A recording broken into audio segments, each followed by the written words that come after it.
Hi, my name is Andre. I'm Comrades Green number 54978, and in this video I want to talk to you about my tactics for the 2025 Comrades Marathon Down Run, the 90-kilometer race from Pietermaritzburg down to Durban. Now my overall strategy would be take the first half very easy, take walk breaks around every water table, and then run equal splits and still finish strong. I would love to get a 10-hour Comrades this year. I think the most important tactic on a race day is to get the first 20 kilometers right.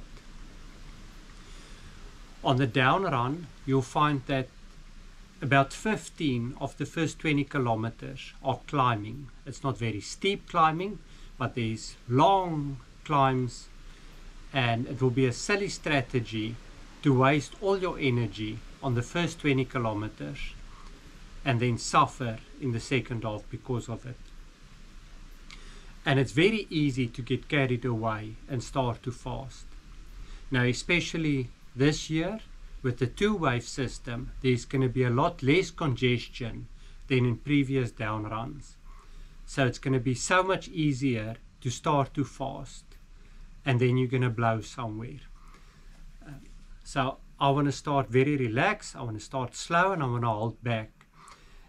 If I realize that I'm going to fast, for example, if I start overtaking other runners on the up, or if my breathing gets very heavy, what I'm going to do is take a little walk break, reset, and start with a slow, easy jogging again.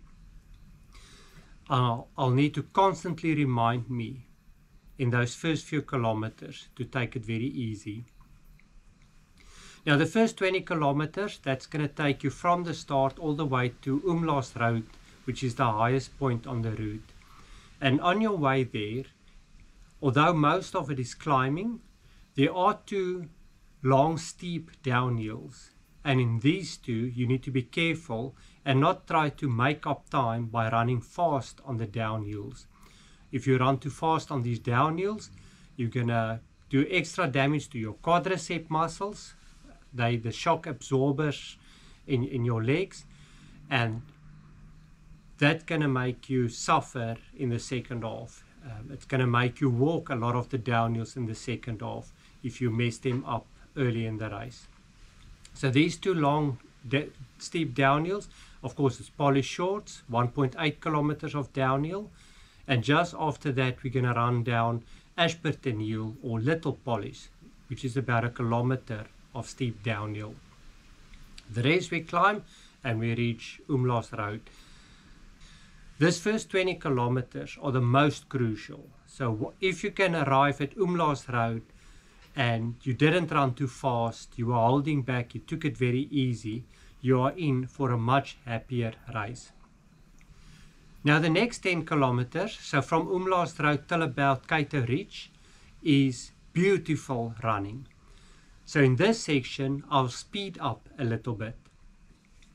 Most of it is going to be easy, gentle downhills with very few short climbs. So this is an area, I don't want to sprint, but I don't want to do extra walking, so I'll still walk the water tables, but I'll go a little bit faster and make up a little bit of the time I've lost in the first 20 kilometers. There's generally very good crowd support. You run through Camperdown and later Cato Ridge, plenty of people. It's very popular supporters on Comrades Day. The next section of the road from Cato Ridge all the way to Inchanga is not bad area for running. The profile is little rolling hills, but unfortunately it's not the most beautiful area, and here you need a strong mind to keep going and running strong through this area. There's not a lot of crowd support because there's not a lot of houses in the area, and there's no easy access road for the spectators to come and support us. So you'll find the odd club tent here and there, and just a few people walking these roads. and then of course the water table. But besides from that, it's very dull. It's a industrial area. You're going to run past a quarry, concrete factory, steel works, some storage depots.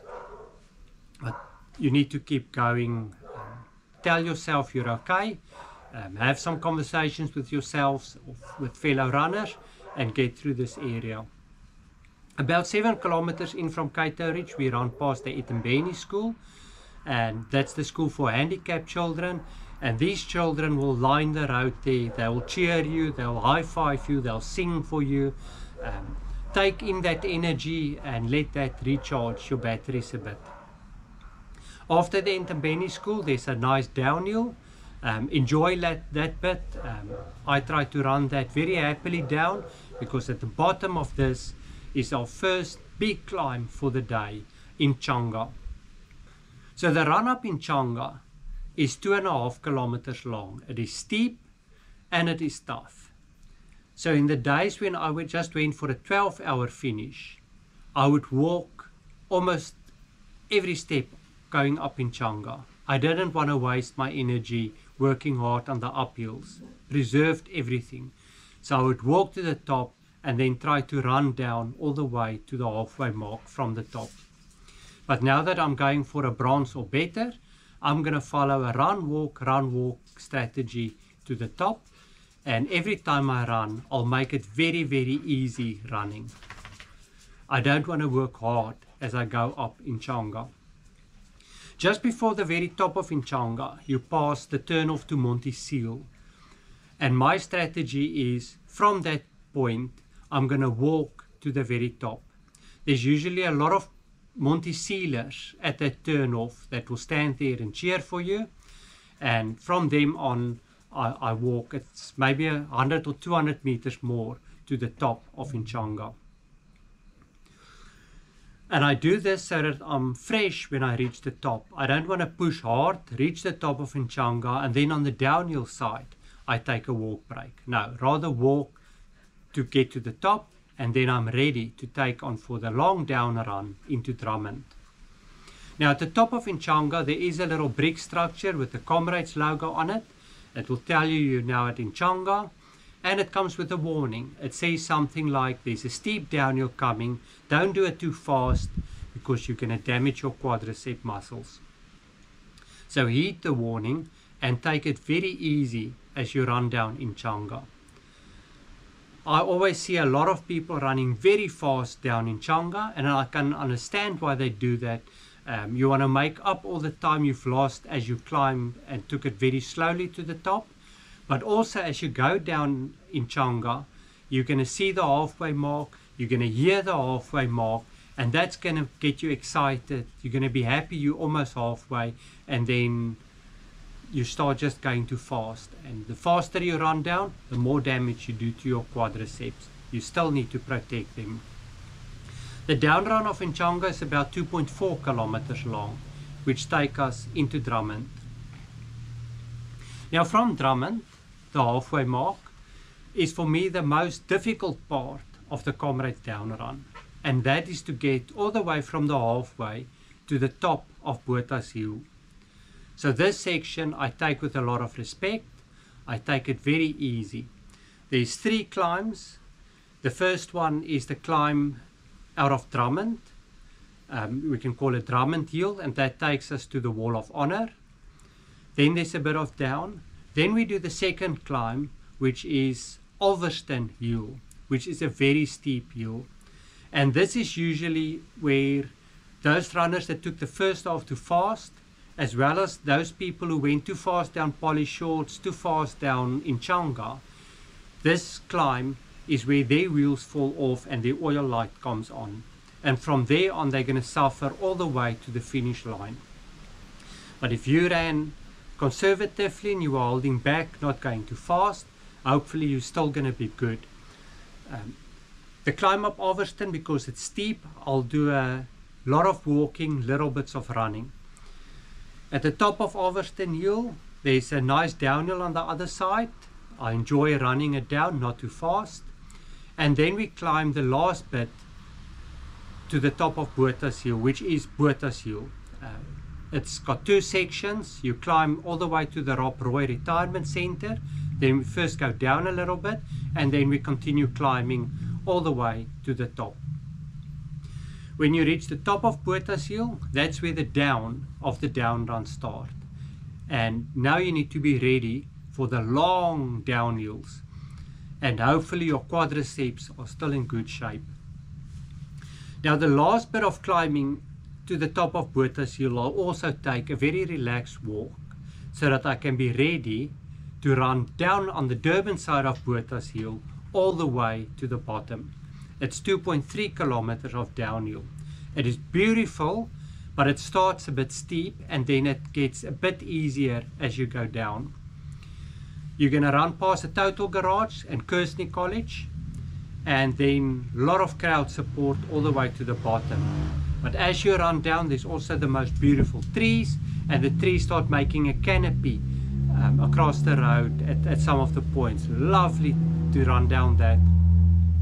But then you get a nasty surprise at the bottom, and that's a Heartbreak Hill that we need to climb. It's not too long, but it's very steep. My strategy with Heartbreak Hill is I'm going to run the first bit, and then I'll walk to the top. And the walking part I'm also going to do very easy and relaxed, so that I'm fresh when I reach the top of Heartbreak Hill and I'm inside Hillcrest. I want to be fresh, because all the way from Hillcrest to Kloof is again awesome running terrain. Most of it is going to be down, just different gradients of downhill. There's very little up in that long section. So we run through Hillcrest. It's about 3 kilometers long. Then we run through Winston Park. We continue running, we get to Gillet's, and then we're going to run into Kloof. Now something I'm going to do here is, if it's a warm day, I'm going to carry some cash with me, and I'm going to buy an ice cream. There will be a lot of mobile ice cream carts in this area, all the way from Hillcrest through to Kloof. You're going to see them, or you'll hear them as they walk and they ring their bell. If it's a warm or a hot day, I'm going to buy an ice cream and take a little walk break while enjoying my ice cream, just to refresh, recharge my batteries, and get myself ready for a good run again. But if it's not too warm, I want to do as little walking as possible and speed up through this section. Kloof is a beautiful town. It's also a lot of trees, lots of good support. It's maybe the happiest of people stay in Kloof. They are very exciting, as they're going to cheer you as you run through Kloof.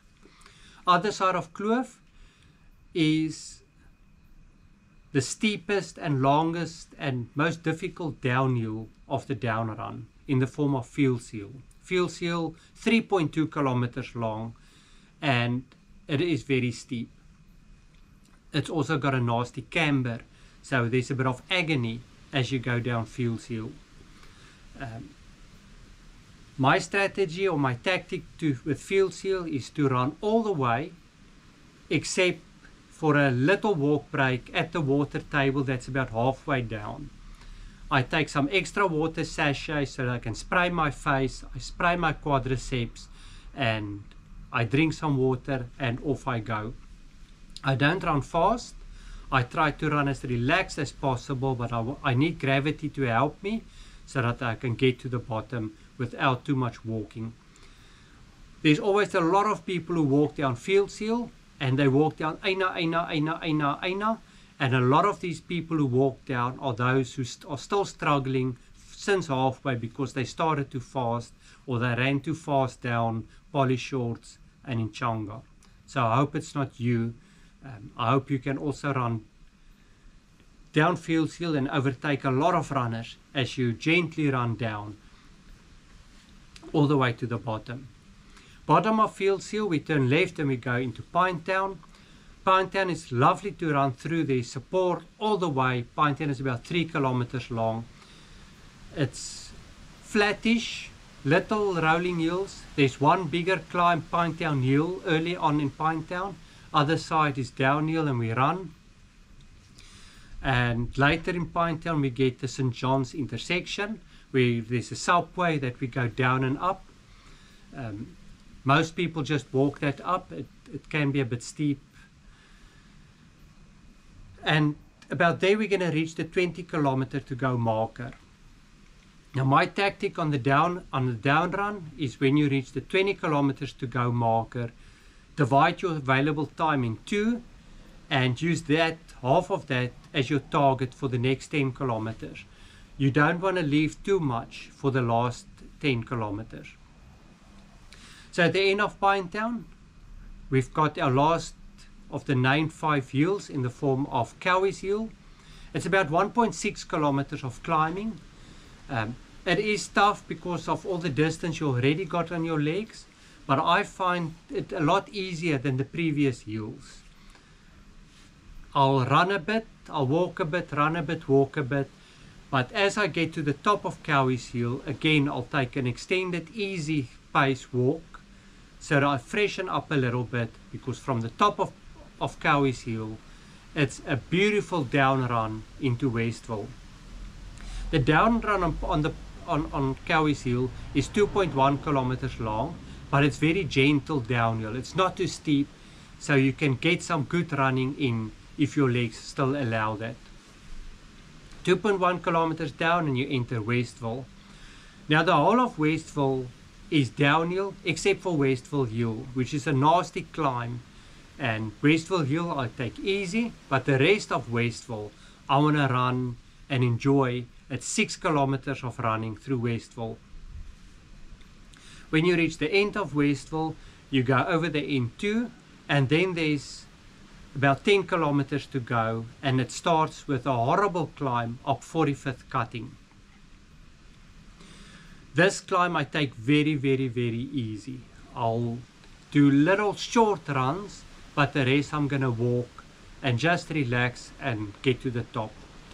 From the top of 45th cutting we run down, and then we take the off ramp onto the N3. It's the Mayville off ramp, also known as the Sherwood off ramp, that takes us onto the N3. This is a very, very steep climb, but it's very short. This section, it's the second steepest gradient on the down run, but luckily it is short. Most runners, me included, will just walk it out.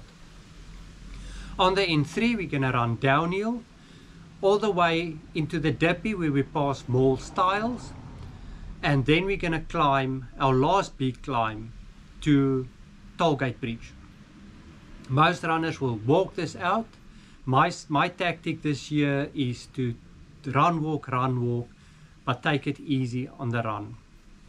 Once you get to the top of Tollgate Bridge, there's only about 2 little climbs left, and the rest is going to be downhill. We continue running downhill on the N3. Then we're going to climb off the N3. We're going to get into Masabalala Yengwa Avenue, and we then pass Kingsmead Cricket Stadium, that used to be the finish venue for a lot of down runs. And from this point on, it's about 2 kilometers to the finish line. It's the only flat section of the Comrades Marathon. So it's very enjoyable. You go around the first bend in the road, and then you're going to see in the distance the Moses Mabhida Soccer Stadium, and People's Park, where we're going to finish, is just before the soccer stadium. I'm going to run this last 2 kilometers as fast as my body allows. I hope I still got something left in the tank that I can run in, can smile and get my medal. I hope this bit of tactics and talk help you in your planning for race day. I hope you feel strong and you're going to be fresh and injury free and healthy on race day. All the best for a good Comrades 2025.